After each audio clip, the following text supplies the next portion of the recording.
નમસ્કાર, સ્વાગત છે ગુજરાત ફર્સ્ટમાં સમાચારો સાથે હું છું દીપિકા। સમાચારની શરૂઆતમાં વાત કરવી છે વિજાપુરમાં નકલી પનીર બનાવતી ફેક્ટરી ઝડપાઈ છે। ફૂડ એન્ડ ડ્રગ્સ વિભાગે નકલી પનીરનો પર્દાફાશ કર્યો છે। અધિકારી વિજય ચૌધરીની ટીમને સફળતા મળી છે। ડિવાઇન ફૂડ નામની નકલી પનીર બનાવતી પેઢી ઝડપી પાડવામાં આવી છે। મહત્વનું છે કે 694 કિલો પનીર, 238 કિલો પામોલીન તેલ મળી આવ્યું છે। બાતમીના આધારે વિજાપુરમાં સફળ રેડ જે છે તે મારવામાં આવી છે। મહત્વનું છે કે પનીર ખાતા વેપારીઓમાંથી આ લાલ બત્તી કિસ્સો જે છે તે સામે આવ્યો છે અને 694 કિલો પનીરનો જથ્થો ઝડપી પાડવામાં આવ્યો છે અને રૂપિયા 1.61 લાખથી વધુનો મુદ્દામાલ જપ્ત કરવામાં આવ્યો છે। મહત્વનું છે કે વિજાપુરમાંથી આ નકલી પનીરનો જથ્થો ઝડપી પાડવામાં આવ્યો છે। વધુ માહિતી સાથે સંવાદદાતા મુકેશ જોડાઈ ગયા છે। મુકેશ, વિજાપુરમાં નકલી પનીર બનાવતી ફેક્ટરી ઝડપાઈ છે। કેટલા સમયથી આ ફેક્ટરી ધમધમતી હતી? કોણ કોણ લોકો સંડોવાયેલા હતા? શું માહિતી પ્રાપ્ત થઈ રહી છે? ચોક્કસથી જો વાત કરવામાં આવે તો દરેક લોકો જે છે મોટી મોટી સારી હોટલોમાં જતા હોય છે અને પનીર પણ ખાતા હોય છે।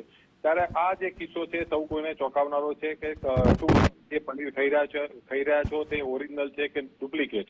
મહેસાણા પૂર વિભાગના અધિકારી વિજય ચૌધરી અને તેમની ટીમ દ્વારા એક સફળ રેડ કરવામાં આવી હતી, જેમાં બાતમીના આધારે વિજાપુરમાં મહેસાણા ફૂડ વિભાગની જે રેડ છે એમાં વિજાપુર હિંમતનગર હાઈવે ઉપર કહી શકાય આવકાર વેરહાઉસ જે આવેલું છે ત્યાં ડિવાઇન ફૂડ નામની એક પનીર બનાવતી પેઢી હતી। જ્યાં બાતમીના આધારે રેડ કરતા સ્થળ પરથી 694 કિલો શંકાસ્પદ પનીર, 238 કિલો પામ ઓઇલ તેલ અને ખાસ વાત કરીએ તો ઇન્ડસ્ટ્રીયલ ગ્રેડની એસિટિક એસિડનો જથ્થો જે છે ઝડપાયો છે।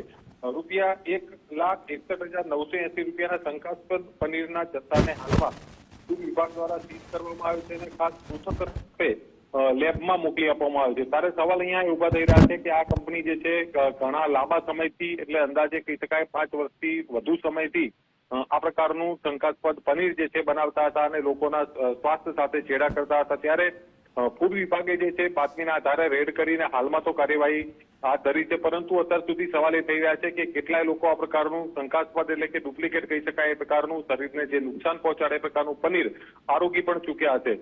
ત્યારે આ પ્રકારની કાર્યવાહી એટલે કે નજીવો નફો વધુ રળવાના કારણે ની લાલચમાં આ પ્રકારના જે લેભાગુ તત્વો જે છે ખોરાક જેવી વસ્તુમાં પણ ડુપ્લિકેશન જે છે છોડતા નથી અને લોકોના સ્વાસ્થ્ય સાથે છેડા કરી અને ગંભીર રીતે લોકો જે કહી શકાય કે સ્વાસ્થ્ય ખરાબ થાય એ પ્રકારનું કૃત્ય જે છે એ કરી રહ્યા છે। મુકેશ જી બિલકુલ, આભાર મુકેશ વિગત આપવા બદલ।